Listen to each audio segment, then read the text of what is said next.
At Christmas, I got a book, and my brother got tickets to Tokyo, and mom continued to treat me like trash.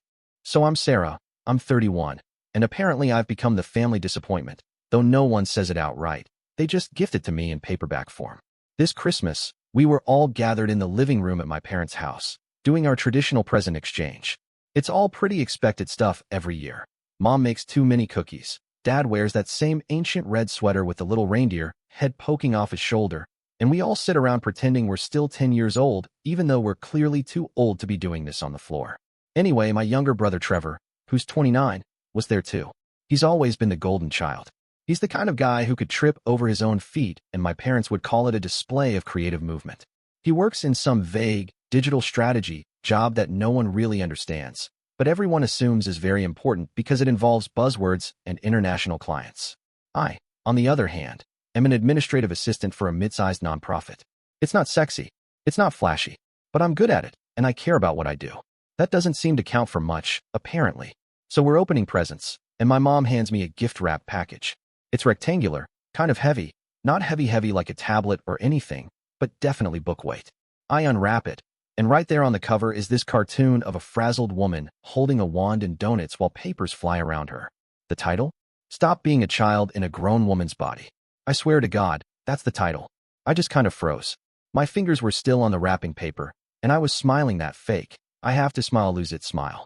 I didn't say anything at first. I looked at the cover, flipped it over, and there was a quote on the back that said something like, "Take control of your chaos and stop blaming your childhood for your adult problems." Subtle, right? Meanwhile, at the exact same time, my brother is opening his gift from our parents. 2 plane tickets to Tokyo. Not even exaggerating. They gave him international travel while I got a passive-aggressive self-help book. My dad actually said out loud, "This is an investment in his professional future." He looked over at me and added, "And this book might help you finally make a career breakthrough." I blinked a few times because I thought maybe I hallucinated that. My mom chimed in with this chipper voice, like she was trying to make it sound helpful. "You're so smart, Sarah. Maybe this will help you focus all that potential. We just want to see you happy. Now keep in mind, I have a job. I pay my rent. I don't borrow money from them. I'm not addicted to anything or spiraling. I'm just not Trevor. I didn't go to grad school. I'm not networking with global brands. I don't wear suits or speak at conferences. But I didn't think that made me a failure. Until that moment. I didn't even know what to say. I just sat there while Trevor was already pulling up Google Maps to see how close the hotel was to Shibuya. My dad was standing behind him, talking about ramen and bullet trains, like they were planning the damn moon landing. I'm still holding this book, and the longer I stared at it, the more it felt like a punch. And here's the thing, I've read self-help books before. I'm not against them. But this wasn't a gift. This was a message. It wasn't wrapped with love, it was wrapped with judgment. My mom could have given me a cozy blanket or literally anything neutral. But no, this year, they decided to gift me a diagnosis. I ended up excusing myself halfway through dessert. Said I had a headache, which wasn't a lie. I drove home with that book still on the passenger seat, face up, like it was mocking me. I didn't even take it inside. It's still sitting in my trunk, actually. I can't decide whether to donate it or burn it. That was my Christmas. Family, gifts, and the annual reminder that no matter what I do, it's never going to be enough unless it comes with a passport stamp or a 6-figure salary. I didn't say a word. I just smiled. That same tight, practiced smile I've perfected over the years. The one I wear when everything inside me is either trying to implode or scream, but I won't let it. It's automatic now, like flipping a switch. My cheeks stretch, my eyes crinkle just enough to pass for polite engagement. But inside I'm scraping the bottom of the emotional barrel, trying not to cry or explode. I kept that smile on as Trevor talked about cherry blossom season and how he was planning to vlog the whole trip. My parents nodded along like they were the co-founders of his brand. I smiled while unpeeling the seal from my second sugar cookie, even though I wasn't hungry, and I smiled as my mom said she hoped I'd get around to doing something creative with my Instagram again because it used to be so fun. I smiled through it all because the alternative was standing up and yelling at them for the decade of petty, mean-spirited little digs they've disguised as concern. And as I sat there, nodding and chewing and smiling, I started thinking about last Christmas. It hit me like a slap across the face. Last year, Trevor had opened a brand new MacBook Pro in front of the fireplace, complete with a carrying case and one of those sleek magnetic sleeves. It had been wrapped in silver paper with a satin blue ribbon, and everyone clapped when he lifted it out of the box like he had just won a scholarship. My dad made some joke about investing in the tools of success, and my mom dabbed the corner of her eye like she was overwhelmed with pride. Me? I got a laminated list of garage cleaning rules. No, seriously. A printout in Comic Sans font with headings like proper shelf use and respect the tools, as if I were an intern at a hardware store. It was slipped inside a manila envelope. No wrapping paper, not even a card. I remember pulling it out and pretending to read it slowly, nodding like I was touched by the gesture, when in reality, I felt like someone had opened my chest and lit a match inside it. That moment stuck with me more than I wanted to admit. I remember Trevor looking over at my gift and giving me this quick glance, that mix of amusement and pity he does so well, and then moving right back to setting up his new laptop. I smiled then too. Same way I did today. Same way I do every time they remind me that no matter how many hours I work, how many bills I pay on time, how many holidays I help organize, I'm still the cautionary tale. The one they poke at to make themselves feel better about their own choices. And the worst part is they genuinely think they're helping. They hand me these gifts like they're tiny interventions. They don't even see it. They don't hear the cruelty in their voices when they say, "We just want you to reach your potential," as if I haven't been breaking myself in half trying to do exactly that with zero support. I took another bite of my cookie and kept my eyes on the tree, trying not to picture that damn laminated paper from last year.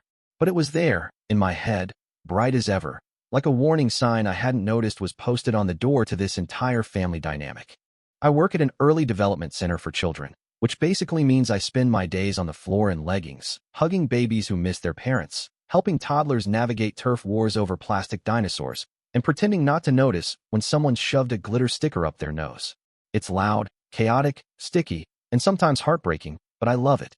I love the way a child's face lights up when they finally put a puzzle piece in the right place, or when they run into my arms just because I'm the first familiar face they've seen all morning. I love how, in their world, everything matters and everything is immediate. Tears, laughter, anger, joy. Nothing is hidden or filtered. It's raw and messy and real, and I've always felt at home in it, even if the rest of the world doesn't take it seriously. Outside of work, at least until recently, I used to plan children's birthday parties. Not just the balloons and cake kind, but full-on themed parties with costumes, fairy tales, character actors, music, little treasure maps for scavenger hunts. I made my own wings out of wire and tulle, sewed princess capes and elf hats, printed certificates for dragon taming bravery, and magic bubble blowing excellence. It was a lot of work, and it didn't make me rich, but it made me happy. It felt like something real and joyful that I was building from scratch, a place where kids could believe in magic for just a little while longer. Trevor used to joke that I had more wings than a coat. It was funny the first few times, I'll admit. He'd pick up a sparkly wand from the corner of my room and say, "Do you even own regular things, or is everything in your life dipped in glitter?" He'd laugh, and I'd smile, because I knew he didn't mean harm. But over time, the tone changed. It stopped being playful and turned into a kind of mockery. My parents picked it up too, only they never even tried to pretend it was a joke. They called it my circus part-time job. Not even behind my back, right in front of me. "Are you still doing those circus parties?" My mom would ask over the phone, like I was juggling flaming pins for spare change outside a gas station. My dad once told me I should channel that creative energy into something real, as if making children laugh and believe in something for a day wasn't real enough. I never corrected them. I'd just nod and say yes, still doing the circus, still painting kids' faces, and wearing too much tulle. It was easier than trying to explain that it meant something to me, that it wasn't just about costumes and confetti. It was about giving children joy, especially the ones who didn't get a lot of it at home. But they never really asked why I did it. They only ever asked when I'd stop. I don't do parties anymore. The wings are packed away in a plastic bin under my bed. The fairy dust jars are collecting dust, and the costume rack that used to overflow with tulle and satin is now just a skeleton of what it used to be. I tell people I got too busy, that life shifted, and maybe that's true in a way. But the real reason is I ran out of time, and more importantly, I stopped having anything left to give. These days, most of my weekends are spoken for before they even begin. I spend them babysitting my niece Layla, and not in a casual, can you watch her for an hour kind of way. It's usually all day, sometimes overnight, sometimes 3 days in a row when my brother's schedule gets hectic. I've never been told what that actually means, just that he's very busy and grateful and promises he'll make it up to me, which he never does. My mom says, "This village has to help each other," like she's quoting some ancient wisdom. But if there really is a village, it seems like I'm the only one living in it. I'm the nanny, the emergency contact, the emotional triage nurse. When Layla has a fever and Trevor can't leave work, I'm the one picking up children's Tylenol and holding her through the night. When she has a school play and no one remembers to sew her costume, I'm the one up at midnight with a glue gun and a bottle of glitter paint. I've missed weddings, friend gatherings, and even dates because someone needed to step up, and that someone is always me. They use words like family and duty like they're talking about something noble, but it's just convenient. I'm the reliable one, the flexible one, the one who never says no, even when I want to scream it from the rooftops. They say things like, "We don't know what we'd do without you," in a tone that feels less like appreciation and more like a warning. Because deep down, I think they know I won't walk away. They count on it. And the hardest part is I love Layla. She's sweet and curious and says things that break your heart in the best and worst ways. But I never got to choose this life the way Trevor chose his. He gets Tokyo. I get bedtime stories and cold pizza eaten in the dark after she finally falls asleep. I'm the first responder, the emotional support line, and the backup plan rolled into one, and no one ever asks how I'm doing. They just keep calling. After dinner, while Trevor was still sitting at the table scrolling through photos of Tokyo hotels on his phone and my dad was half asleep in front of the TV, my mom walked into the dining room with a garbage bag and handed it to me. She smiled like she was paying me a compliment and said, "You've always been able to handle these things. I admire that about you. You're not proud." It didn't feel like admiration. It felt like being handed a mop after a flood you didn't cause. I took the bag, because that's what I always do, but something in my brain clicked as I stood there holding it. My fingers tightened around the plastic, and I felt this strange calm settle over me, the kind that comes when something you've been trying not to acknowledge finally shows itself in plain daylight. They don't see me as an adult. They see me as useful.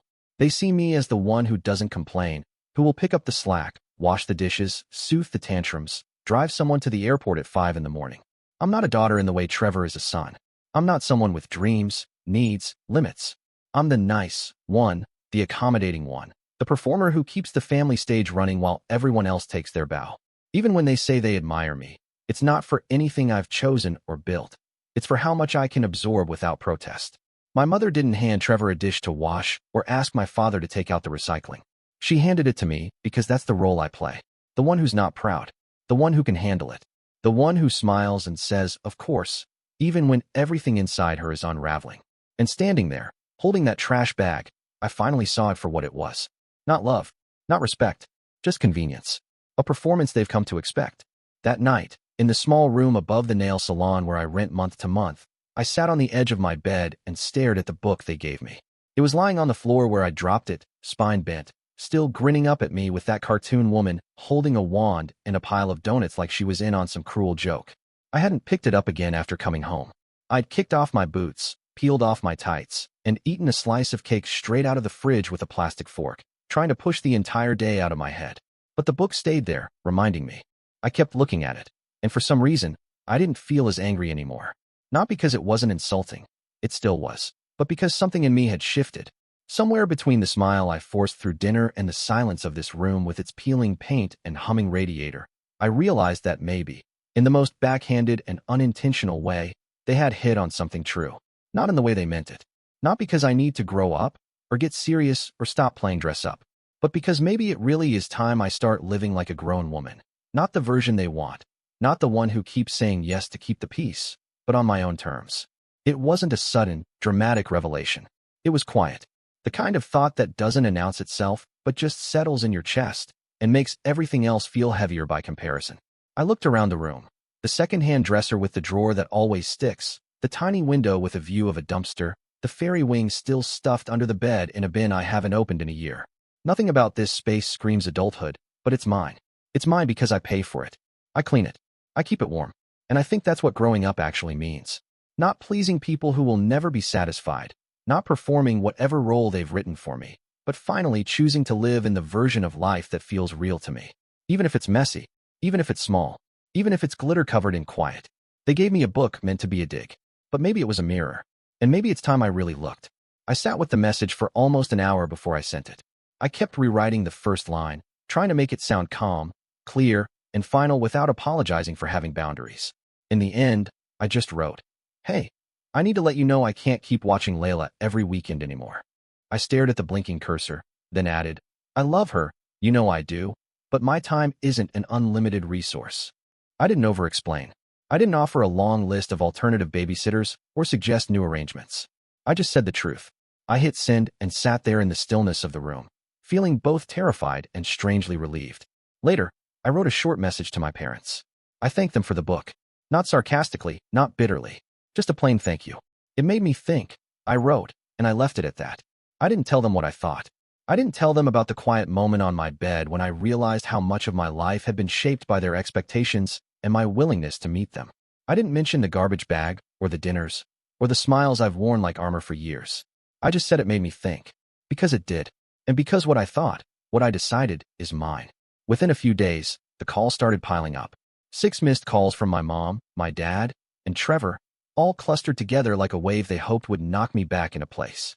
The voicemails were layered with concern that didn't quite mask the irritation underneath. Phrases like, "We just want to talk," and "let's not make this a big thing," and "can't we be reasonable about this?" filled my inbox like static. Then came the group chats, suddenly revived after months of silence, full of carefully worded texts like, "This is not like you," and "please reconsider this for the sake of the family." I didn't respond. I read them once, twice, maybe a third time out of habit, and then I turned off notifications. The silence wasn't out of anger. It was deliberate. It was the space I needed to finally hear my own thoughts over theirs. They were scrambling because, for the first time, I wasn't available on demand, and the weight of that shift was pressing in from every side. When I was a kid and I'd forget my jacket on a cold day or leave my lunchbox at home, my parents would always say, "Natural consequences are the best way to learn." They didn't rescue me. They let me sit in the discomfort because they believed that's how lessons stick. I thought about that now as I walked past my phone without checking it, as I brewed tea in the quiet, as I laid out my planner and started filling in weekends with my own plans for the first time in years. They were experiencing natural consequences, not as punishment, but as a result. The result of years spent relying on my compliance, my silence, my willingness to always be the one who bends. Now that I wasn't bending, the structure they'd built around me was starting to lean, and I wasn't going to hold it up anymore. I started focusing on myself, really focusing, in a way I hadn't allowed in years. I pulled out the bins from under my bed, untangled the wings, repaired the broken wand handles, sorted the costumes, and cleaned the glitter containers until they sparkled again. I created a flyer on Canva, printed a few dozen copies at the library, and started a new Instagram account dedicated solely to my parties. I called it Fairy Tale Days, and within a week, I had inquiries from 3 moms I used to work with years ago. I made a Google form for bookings, bought a new ring light, and started building a schedule. By the end of the second week, I had a full calendar and a waiting list. I brought back the scavenger hunts, the bravery certificates, the fairy tale scripts with custom names and tiny surprise endings. I did parties in living rooms, parks, and one church basement that smelled like crayons and stale coffee. I left every event with glitter in my hair and sore feet, but also with something I hadn't felt in years, joy that belonged completely to me. Layla came to one of the smaller events I hosted, a weekday gathering I called a storybook tea. I didn't invite her.